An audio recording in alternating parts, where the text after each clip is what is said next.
ధన్యవాదాలు అధ్యక్ష. ముందుగా ఎటువంటి రాజకీయ నిర్ణయాలు లేని విశ్వవిద్యాలయాలకు వైస్ ఛాన్సలర్లుగా నియమించిన విద్యాశాఖ మంత్రి నారా లోకేష్ గారికి ధన్యవాదాలు, కృతజ్ఞతలు తెలియజేస్తూ గత 19-24 మధ్య వైస్ ఛాన్సలర్లు వైసీపీ కార్యాలయాలుగా విశ్వవిద్యాలయాల్ని మార్చడం జరిగింది. ఎస్కే యూనివర్సిటీలో, శ్రీకృష్ణదేవరాయ యూనివర్సిటీలో వీసీగా రామకృష్ణారెడ్డి అనేక అక్రమాలు, దుర్మార్గాలకి పాల్పడడం జరిగింది.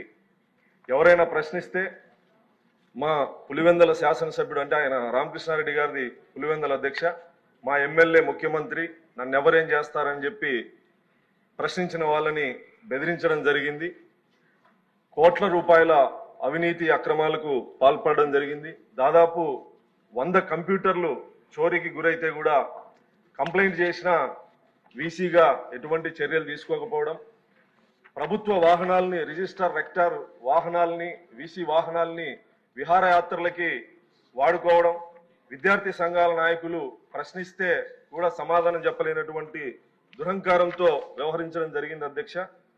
2025లో ఎటువంటి నోటిఫికేషన్ లేకుండా, రోస్టర్ సిస్టమ్ పాటించకుండా రిజర్వేషన్ వర్గాలకు అన్యాయం జరిగే విధంగా 21 అసిస్టెంట్ ప్రొఫెసర్ నియమించడం జరిగింది అధ్యక్ష అప్పటి వీసీ గారు.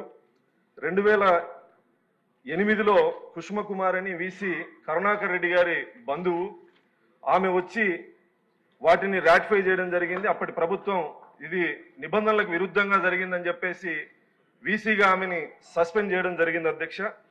విద్యార్థి సంఘాలు కోర్టుకు వెళ్లడం జరిగింది. వైసీపీ ప్రభుత్వం కూడా 13/9/2021లో అప్పటి రిజిస్ట్రార్ గారు హైకోర్టులో వాళ్ళకి మద్దతుగా ఇంప్లీడ్ పిటిషన్ కూడా వేయడం జరిగింది అధ్యక్ష.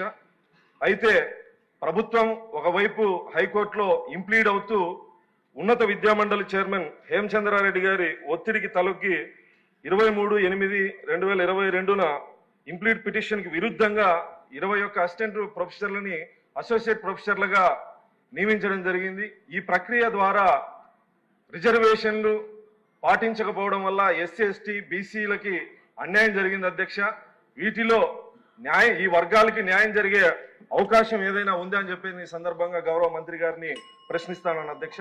అదేవిధంగా యూనివర్సిటీల్లో ఈ రోజు ఏదైతే నిర్ణయం తీసుకున్నారో రాజకీయ పార్టీలకు అతీతంగా సమర్థులకి వైస్ ఛాన్సలర్ గా అవకాశం కల్పిస్తూ రాజకీయ ప్రమేయం లేనటువంటి యూనివర్సిటీలను ఇప్పుడు చూస్తా ఉన్నాం. అయితే 1924లో ఉన్నటువంటి వీసీలు అనేక యూనివర్సిటీల్లో రాజకీయ పార్టీ కార్యకలాపాలు చేసిన వాళ్ళందరి మీద చర్యలు ఏమైనా తీసుకుంటానని చెప్పేసి గౌరవ మంత్రి గారు నేను అభ్యర్థిస్తున్నాను అధ్యక్ష. తమరి ద్వారా సో బెల్లు నాక కొట్టింది వాళ్ళ గారు. అధ్యక్ష, ఎంఎస్ రాజు గారు ఇప్పుడు 4 అంశాలు అడిగారు అధ్యక్ష. ఒకటి, కంప్యూటర్స్ కొనుగోలులో దుర్వినియోగం జరిగిందనేది ఆయన ఒక విషయం చెప్పారు. రెండోది, ఏదైతే యూనివర్సిటీ వాహనం ఉందో అది పర్సనల్ పర్పసెస్కి వాడుకుంటాం జరిగింది, దానిపైన మీరు యాక్షన్ తీసుకోండి అని కోరారు. మూడోది వచ్చి, రిక్రూట్మెంట్లో రూల్స్ ఆఫ్ రిజర్వేషన్ సరిగా పాటించలేదు, దానివల్ల బడుగు బలహీన వర్గాలు ఇబ్బంది పడుతున్నాయి అనేది వాళ్ళు చెప్పారు అధ్యక్ష. నేను ఇప్పుడే నా సమాధానంలో చెప్పినట్లు ఫిర్యాదులు అందినాయి. నేను ఇమ్మీడియట్గా ఒక ఎంక్వైరీ కమిటీ వేస్తాను. రిపోర్టు 100 రోజుల్లో సబ్మిట్ చేయమని నేను ఆ కమిటీని కోరుతాను. ఆ రిపోర్ట్ వచ్చిన తర్వాత తప్పనిసరిగా యాక్షన్ తీసుకుంటానని ఈ సభాముఖంగా గౌరవ శాసనసభ్యుడు ఎంఎస్ రాజు గారికి నేను తెలియజేస్తున్నా అధ్యక్ష. అంతేకాకుండా అధ్యక్ష,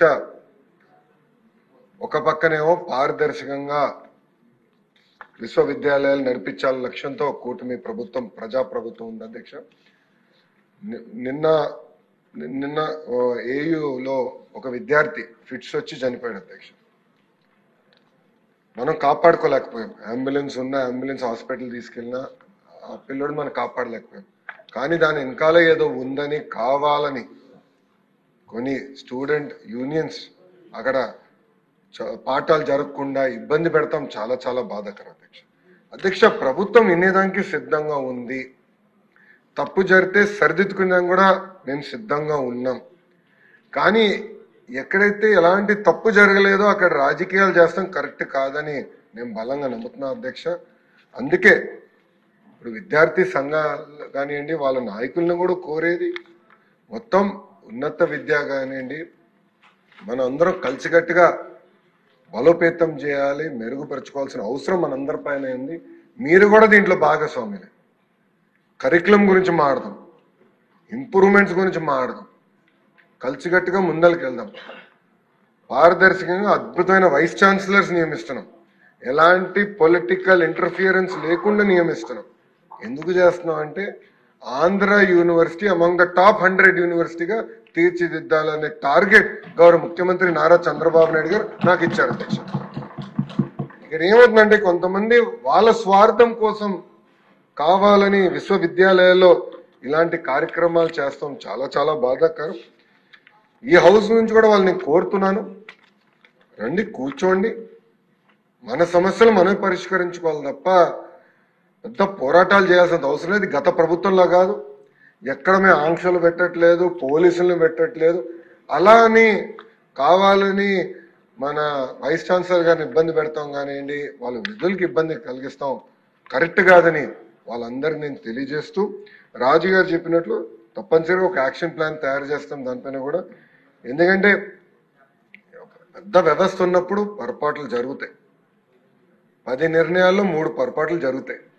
సరిదిద్దుకునేదానికి వైస్ ఛాన్సలర్ గారి దగ్గర నుంచి గౌరవ మంత్రి వారి వరకు నేను అందరం క్లారిటీతో ఉన్నప్పుడు వాళ్ళు వచ్చి మాట్లాడాలి, సమస్య పరిష్కరించి ముందరకెళ్ళాలి. అంతేగాని ఇబ్బంది పెడతాం కరెక్ట్ కాదు. పిల్లలు చదువుకునే విశ్వవిద్యాలయాల్లో ఈ గొడవలు సృష్టిస్తే కరెక్ట్ కాదని మేము కూడా బలంగా నమ్ముతాం. వాళ్ళకి అప్పీల్ చేస్తున్నా, లేదు వాళ్ళు మారపోతే మటుకు కఠినమైన యాక్షన్ మేమైతే తీసుకుంటాం అధ్యక్ష. వాళ్ళు కూర్చోవాలి, చర్చించాలి, మాట్లాడుకోవాలి.